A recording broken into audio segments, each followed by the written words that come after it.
So everyone, Jai Hind to all of you and welcome back again on this Political Science Net Achievers YouTube channel। आज हम बात करेंगे again T20 top 20 जो questions हम लेकर आते हैं हर दिन आपके लिए ये वीडियो लेकर आ रहे हैं जो मोस्ट एक्सपेक्टेड क्वेश्चंस हैं, ठीक है, आपके नेट के एग्ज़ाम के पर्पज़ से। तो अभी तक ये हमारा तीसरा वीडियो है। इससे पहले भी हमने 2 वीडियोस अपलोड किए हैं जिसमें हमने जो एक्सपेक्टेड 2020 क्वेश्चंस जो हैं वो हमने डाले। अगर आपने अभी तक वो वीडियो नहीं देखा होगा तो डिस्क्रिप्शन में उसका लिंक दे दूंगा, आप एक बार उन वीडियोस को भी देख लीजिए ताकि आपकी एक रिवीजन भी हो जाए और बहुत क्विकली आपको जो है कुछ क्वेश्चंस भी अंडरस्टैंड हो जाए, ठीक है। तो अगर आप मेरे चैनल पे नए हो, अगर आपने मेरे चैनल को अभी तक सब्सक्राइब नहीं किया है तो मेरे चैनल को सब्सक्राइब ज़रूर कर दीजिए और बेल आइकन भी प्रेस कर दीजिए ताकि आपको अपकमिंग वीडियोज़ की नोटिफिकेशन मिलती रहे। तो आइए शुरू करते हैं इस वीडियो को। जो फर्स्ट क्वेश्चन है that who is considered as the father of scientific socialism, वैज्ञानिक समाजवाद का पिता किसको माना जाता है? तो देखिए, कार्ल मार्क्स ने अपने से पहले के जो सोशलिस्ट थे, ठीक है, उनको एक यूटोपियन सोशलिस्ट कहा था, ठीक है, कल्पना लोकीय सोशलिस्ट। जो सोशलिज्म की कल्पना तो करते हैं, सोशलिज्म की बातें तो करते हैं, लेकिन सिर्फ कल्पनाओं में, ठीक है, इमेजिनेशंस में, लेकिन प्रैक्टिकली कैसे उस चीज़ को इम्प्लीमेंट किया जाना है ये चीज़ कहीं ना कहीं वो नहीं बता पाते। इस चीज़ को अप्लाई करने वो कहीं ना कहीं असफल रहते हैं, ठीक है। इसीलिए कार्ल मार्क्स उनको जो यूटोपियन सोशलिस्ट कहते हैं और ख़ुद को साइंटिफिक सोशलिस्ट कहते हैं। तो इस तरीके से जो साइंटिफिक सोशलिज्म का फादर है दैट इज़ कार्ल मार्क्स, ठीक है। तो डायरेक्ट सा क्वेश्चन है, कई बार मैच करने के लिए इस तरह से पूछा जाता है कि साइंटिफिक सोशलिज्म के साथ मान लीजिए कार्ल मार्क्स या और भी चार्ल्स फोरियर। देखिए, चार्ल्स फोरियर जो है ब्रिटिश समाजवाद का पिता भी इनको माना जाता है, ये यूटोपियन सोशलिस्ट है, ठीक है। तो कार्ल मार्क्स जो साइंटिफिक सोशलिज्म का पिता है, ठीक है।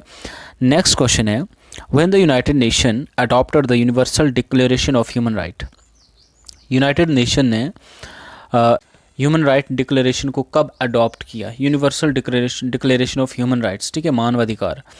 तो 10 दिसंबर 1948। ये बहुत दफ़ा ये वाला क्वेश्चन पूछा गया है, मैच करने के लिए पूछा गया है। प्रीवियस क्वेश्चंस आप उठाकर देखिए और अभी भी हमने इसको मोस्ट एक्सपेक्टेड क्वेश्चंस की श्रेणी में रखा है कि इस बार भी ये क्वेश्चन जो है आ सकता है। तो universal declaration of human rights 10 दिसंबर 1948, ठीक है। थर्ड क्वेश्चन है, who gave the theory of circulation of elites.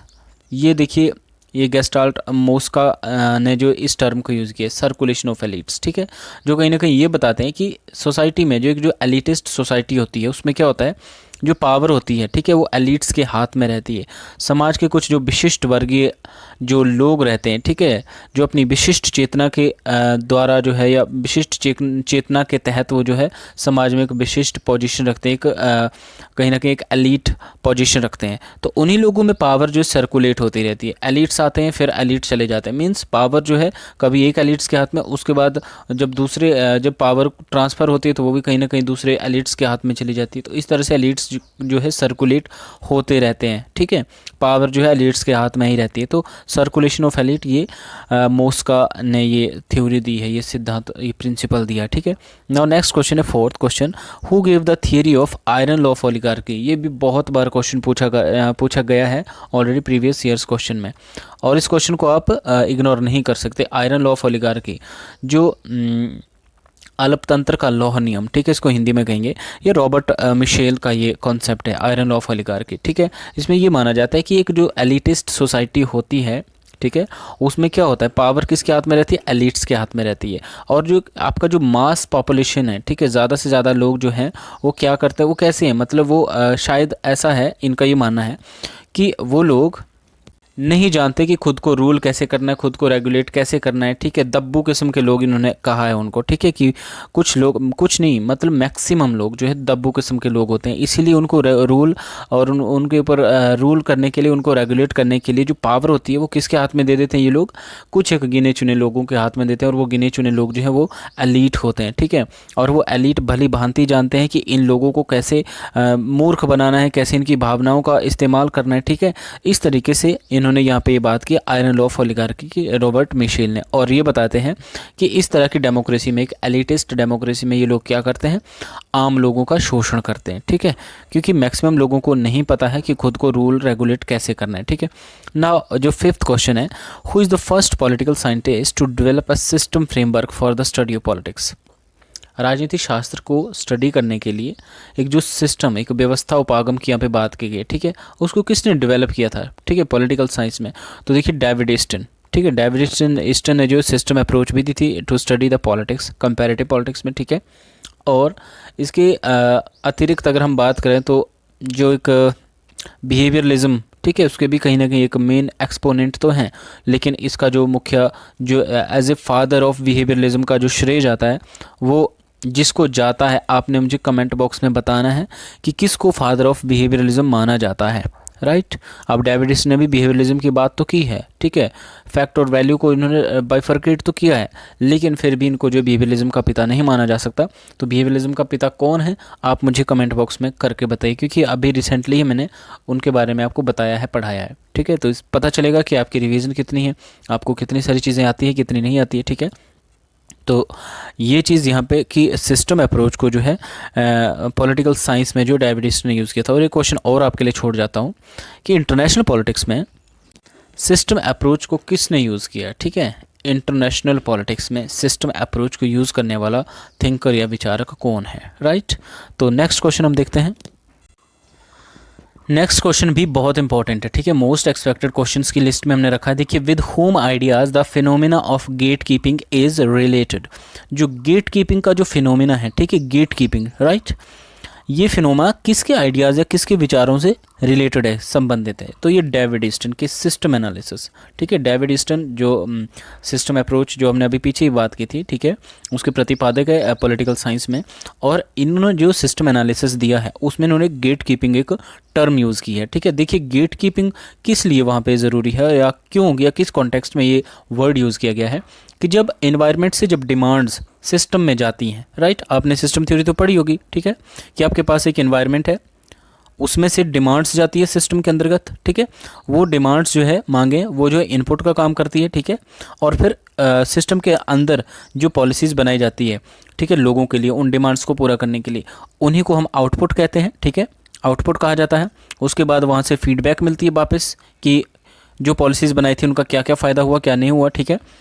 तो जब वो डिमांड्स जारी होती है सिस्टम के अंतर्गत, ठीक है, अंदर, तो कौन कौन सी डिमांड्स जो है वैलिड है, कौन कौन सी इनवैलिड है डिमांड्स, उन चीज़ों को डिफाइन जो करता है वो होता है गेट कीपर, ठीक है। मीन्स अननेसेसरी डिमांड्स को जो है वहीं पे रोकना, सिस्टम के गेट पे ही रोक देना, मतलब सिस्टम के अंदर ना जाने देना अननेसेसरी डिमांड्स को। ऐसी डिमांड्स जो अननेसेसरी हो, जो पूरी नहीं की जा सकती हो, ठीक है, उनको जो है बाहर करना, उन डिमांड्स को बाहर करना। तो जो उन चीज़ों को बाहर करते हैं उन्हीं को कहीं ना कहीं गेट कीपर कहते हैं या गेट कीपिंग कहते हैं, या जो डिमांड्स को अंदर लेके जा रहे हैं, ठीक है। और अगर उनको पता है कि डिमांड्स जो है पूरी हो सकती, पूरी की जा सकती, तो तब तो ठीक है, वो इनपुट का काम करेगी, अंदर चली जाएंगी। लेकिन कुछ ऐसी अननेसेसरी डिमांड्स जिनको वो वहीं से आगे नहीं जाने देंगे, उसको वहीं पे रोक लेंगे, ठीक है, तो उनको हम गेट कीपिंग कहते हैं, गेट कीपर, ठीक है। तो ये था important. David Easton's model of political system is also known as black box model. इसको कई बार इस तरीके से इस क्वेश्चन को भी पूछा गया है। देखिए, या तो मैच करने के लिए आता है कि ब्लैक बॉक्स मॉडल, ठीक है, मॉडल्स होंगे, पॉलिटिकल थिंकर्स के नाम होंगे, ठीक है। अब आप यहाँ पे कंफ्यूज मत होना कि यार ब्लैक बॉक्स मॉडल जो है अलग से कोई मॉडल दिया हुआ डेविड ईस्टन ने, नहीं, ये अलग से नहीं दिया हुआ, बल्कि डेविड ईस्टन का जो सिस्टम एनालिसिस है या जो सिस्टम थ्योरी है, ठीक है, सिस्टम अप्रोच है, उसी को जो है ब्लैक बॉक्स मॉडल भी कहा जाता है डेविड ईस्टन के, ठीक है। जो हम डेविड ईस्टन की हमने पिछले वाले क्वेश्चन में भी बात की और इस क्वेश्चन में भी हम देख रहे हैं कि जो इनका जो सिस्टम एनालिसिस है, इसी को जो है किस नाम से जाना जाता है, ब्लैक बॉक्स मॉडल से। अब या तो ये मैच करने के लिए क्वेश्चन आ सकता है, या तो इस क्वेश्चन को जो है कहीं ना कहीं इस तरीके से भी पूछा जा सकता है कि ईस्टन की जो सिस्टम एनालिसिस को जो है या ईस्टन का जो सिस्टम मॉडल है उसको और किस नाम से जाना जाता है, तो that is black box model. और एक अन्य नाम भी, इसको फ्लो मॉडल भी कहते हैं, जो फ्लो में चलता है, ठीक है। इन्वायरमेंट से डिमांड उठ रही है, इनपुट का काम कर रही है, आउटपुट में बाहर आ रही है, ठीक है, फीडबैक जा रही है, तो इस तरह से सारा जो फ्लो में चला हुआ सारा काम, ठीक है, तो इसको फ्लो मॉडल या ब्लैक बॉक्स मॉडल भी कहा जाता है। Now who developed the structural functional approach to study politics, ये बहुत इंपॉर्टेंट क्वेश्चन है, ठीक है। तो गैब्रियल आलमंड एंड कोलमैन, ठीक है। देखिए, आमंड के साथ पॉवेल का नाम आता है, आमंड के साथ बर्बा का नाम आता है। तो कई बार मान लीजिए क्वेश्चन इस तरीके से पूछा गया अगर कि स्ट्रक्चरल फंक्शनल अप्रोच किसने दी, आमंड और कोलमैन, या आमंड या बर्बा, या आमंड या आपका पॉवेल, ठीक है। तो यहाँ पे कंफ्यूज मत होना, गैब्रियल आमंड के साथ कोलमैन, ठीक है। इन्होंने जो है स्ट्रक्चरल फंक्शनल अप्रोच दी हुई है स्टडी पॉलिटिक्स, ठीक है, पॉलिटिक्स को स्टडी करने की। जैसे डेविड ईस्टन का सिस्टम एनालिसिस था, अब इसमें जो कुछ कमी पेशी थी उसको जो है यहाँ पे एक्सटेंड किया गया है, ठीक है। कहीं ना कहीं सिस्टम एनालिसिस को ही एक्सटेंड किया गया है स्ट्रक्चरल फंक्शनल अप्रोच के तौर पर। किसने किया है? गैब्रियल आलमंड और कोलमैन के द्वारा, ठीक है, on the basis of Talcott Parsons, ठीक है। जो टैलकॉट पर्सन थे, इन्होंने जो सोशियोलॉजी में जो सिस्टम एनालिसिस को यूज़ किया था, इसलिए यहीं से इन्होंने एक आइडिया लिया था गैब्रियल आलमंड ने, जिसको जो स्ट्रक्चरल फंक्शनल अप्रोच के तौर पर इन्होंने डेवलप किया है, ठीक है। तो नेक्स्ट इंपॉर्टेंट क्वेश्चन देखते हैं। नेक्स्ट क्वेश्चन भी बहुत इंपॉर्टेंट है। Who developed the decision making approach in politics? Politics के अंदर निर्णय निर्माण जो एक सिद्धांत है, ये उपागम है, ठीक है, उसको किसने डेवलप किया है, ठीक है। तो निर्णय निर्माण जो सिद्धांत है, इसको रिचर्ड सी स्नाइडर ने डेवलप किया है, ठीक है, या इसके मेन एक्सपोनेंट जो है रिचर्ड सी स्नाइडर हैं। तो जितने भी थ्योरीज़ हैं, जितने भी अप्रोचेस हैं, ठीक है, या जितने भी अलग अलग मॉडल्स हैं, उसके मेन जो एक्सपोनेंट्स हैं, ये आपको अलग से लिस्ट बना के याद करने ही पड़ेंगे, क्योंकि मैच करने के लिए ऐसे पूछे जाते हैं, ठीक है, नेट के एग्ज़ाम में। और ये वाला क्वेश्चन भी प्रीवियसली पूछा जा चुका है। तो जो डिसीजन मेकिंग अप्रोच किसने दी है? रिचर्ड सी स्नाइडर ने, ठीक है। नेक्स्ट जो क्वेश्चन है, ये भी बहुत इंपॉर्टेंट है, हेजिमनी से रिलेटेड क्वेश्चन है और बहुत बारी क्वेश्चन पूछा जा चुका है ऑलरेडी। तो एंटोनियो ग्राम्शी रिलेटेड है हेजिमनी से, ठीक है। क्वेश्चन इस तरीके से कि who use the term hegemony to denote, hegemony शब्द का इस्तेमाल किसने किया ये डिस्क्राइब करने के लिए? To denote the predominance of one social class over other, ठीक है। एक सोशल क्लास का जो एक डोमिनेंस होता है दूसरी क्लास के ऊपर, ठीक है, उसको क्या कहा गया है? हेजमनी, ठीक है। और इस हेजमनी शब्द का इस्तेमाल किसने किया है? एंटोनियो ग्राम्शी ने, ठीक है। नेक्स्ट है इंपॉर्टेंट बुक है ये, element of philosophy of right. ये बुक किसने लिखी है? हीगल ने लिखी है। और ये बुक कब लिखी गई है, ये आपने मुझे कमेंट बॉक्स में लिख के बताना है, ठीक है, कि element of philosophy of right book कब लिखी गई है।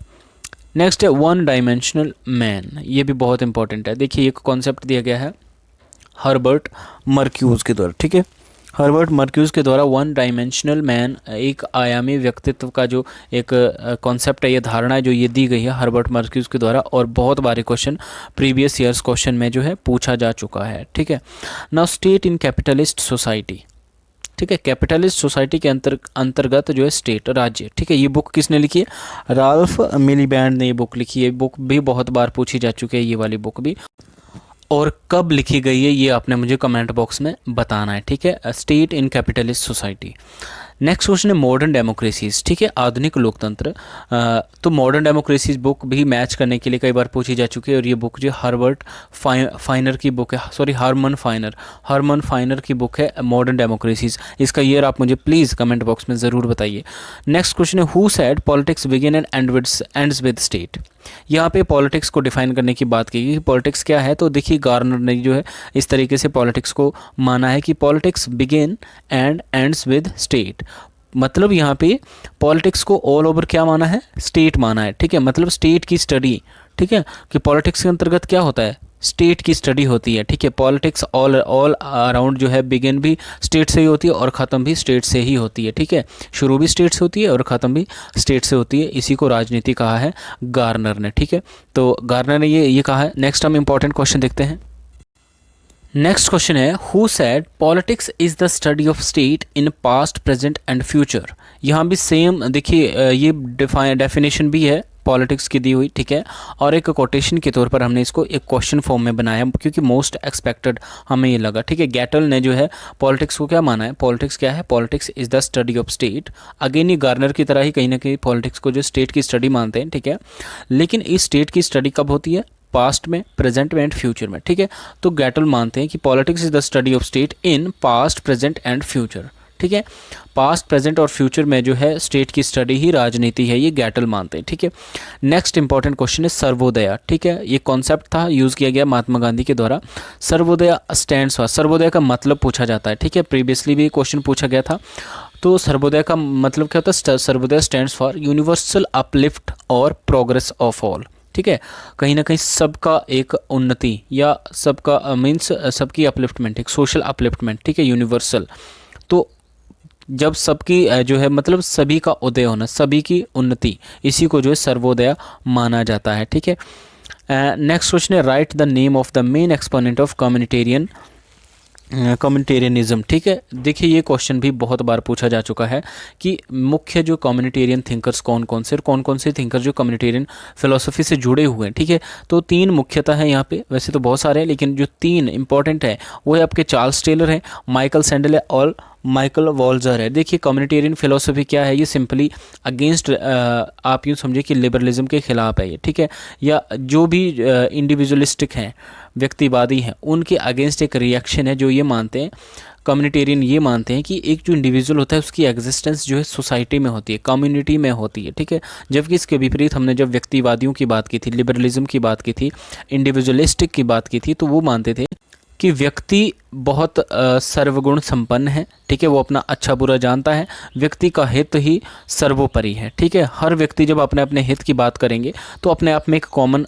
इंटरेस्ट, एक जो कॉमन सामान्य हित है वो विकसित हो जाएगा। लेकिन इसके अगेंस्ट जो आपकी कम्युनिटेरियन है, सबसे पहले तो ये ना तो राज्य की प्रभुसत्ता को मानते हैं, क्योंकि ये जो है संगठन को ज़्यादा महत्व देते हैं, और राज्य को भी कहीं ना कहीं एक संगठन ही मानते हैं। ठीक है, दूसरे संगठन की भांति एक संगठन ही मानते हैं। और जहाँ पर हम एक सामान्य हित की बात करें, ठीक है, तो ये मानते हैं कि व्यक्ति का जो हित है वो समाज के हित में ही निहित होना चाहिए। ठीक है, व्यक्ति सबसे पहले, व्यक्ति होने से पहले वो एक समाज का सदस्य है, तभी उसको व्यक्तित्व मिलता है, समाज के अंतर्गत ही वो तरक्की करता है, उन्नति करता है। ठीक है, अपना विकास करता है। ठीक है, इसीलिए समाज के भले में ही उसका भला होना चाहिए, ये कम्युनिटेरियन मानते हैं। ठीक है, जो कि व्यक्तिवादियों के बिल्कुल विपरीत हैं। ठीक है, तो मेन जो थिंकर्स हैं वो चार्ल्स टेलर है, माइकल सैंडल और वॉल्जर हैं, जो ये मानते हैं कि कम्युनिटी को जो पहले लेके चला जाए। ठीक है, इंडिविजुअल एक मेंस है और जो कम्युनिटी का जो एक सामान्य जो हित है, एक जो सोशल जो एक इंटरेस्ट है, वो जो है एंड है। ठीक है, now who wrote the book एक्विजिटिव society, तो R.H. टोनी की ये बुक है, बहुत इंपॉर्टेंट बुक है, ये पूछी जाती है कई बार, ये प्रीवियस ईयर्स क्वेश्चन में भी मैंने देखा। और आपने इसका ईयर बताना है कि ये कौन से ईयर में ये बुक लिखी गई है, R.H. टोनी के द्वारा, acquisitive society. Right, now last question of this video, critical theory is associated with which school, जो आलोचनात्मक थियरी है, आलोचनात्मक सिद्धांत है, वो कौन से स्कूल के साथ जो है रिलेटेड है, तो फ्रैंकफर्ट स्कूल। ठीक है, 1923 फ्रैंकफर्ट स्कूल। ठीक है, इसके साथ जुड़ी है क्रिटिकल थियरी, जिसमें कहीं ना कहीं नव मार्क्सवाद की बात की गई। ठीक है, या मार्क्सिस्ट जो फिलोसफी थी, ठीक है, उसके आधार पर जो है नए सिद्धांतों का निर्माण करने की कोशिश की गई है। ठीक है, तो ये मोस्ट एक्सपेक्टेड सारे क्वेश्चन थे टॉप 20। आई होप आपके एग्ज़ाम के पॉइंट ऑफ व्यू से सारे आपको काम आने वाले हैं। ठीक है, आपको ज़रूर ये वीडियो देखने चाहिए, क्योंकि आपकी एक रिवीजन हो जाएगी अगर आपने ऑलरेडी ये सारी चीज़ें पढ़ी हुई हैं। ठीक है, अब देखिए बुक्स तो आप बहुत पढ़ते हो, ठीक है, जनरल स्टडी तो आप सारी कर रहे हो, लेकिन यहाँ पे आपको जो अपना माइंड जो वो एग्ज़ाम ओरिएंटेड बनाना है, कॉम्पिटिटिव ओरिएंटेड बनाना है। ठीक है, कि हर टाइम आपके माइंड में बस इसी तरह से क्वेश्चंस चलने चाहिए। ठीक है, थ्योरी नहीं, सिद्धांत, मतलब आप ये नहीं कीजिए कि आपने कितना पढ़ा है। ठीक है, some time direction is more important than speed. ठीक है, डायरेक्शन मैटर नहीं करते, सॉरी, स्पीड मैटर नहीं करती, बल्कि डायरेक्शन आपकी मैटर करती कि आप किस डायरेक्शन में स्टडी कर रहे हैं। राइट, तो आपने स्मार्टली जो है वर्क करना है, अपनी स्टडी पे, अपनी तैयारियों पे जो स्मार्ट वर्क करना है। ठीक है, क्योंकि जितना आप यहाँ पे चीज़ें पढ़ेंगे, जब तक आप इसको क्वेश्चन फॉर्म में नहीं समझेंगे, देखेंगे, तो आपको ये सारी चीज़ें बार बार भूल जाएंगी। ठीक है, तो इसीलिए मैं इस तरीके से टॉप 20 क्वेश्चंस जो है मोस्ट एक्सपेक्टेड बनाकर आपके सामने इस तरीके से ला रहा हूँ। और ये हमारा तीसरा वीडियो, मैंने आपको ऑलरेडी बताया कि 2 वीडियोज़ पहले भी मैं डाल चुका हूँ, डिस्क्रिप्शन में उनके लिंक है, वो भी सारे इंपॉर्टेंट क्वेश्चन है, आप एक बार उनको भी विजिट कर लीजिए। ठीक है, ताकि आपकी क्विक रिविजन भी हो जाए। तो आई होप ये वीडियो आपको पसंद आया होगा, अगर पसंद आया तो प्लीज़ वीडियो को लाइक कीजिए, कमेंट कीजिए, शेयर कीजिए और चैनल को सब्सक्राइब ज़रूर कीजिए। मिलते हैं नेक्स्ट वीडियो में, तब तक जय हिंद।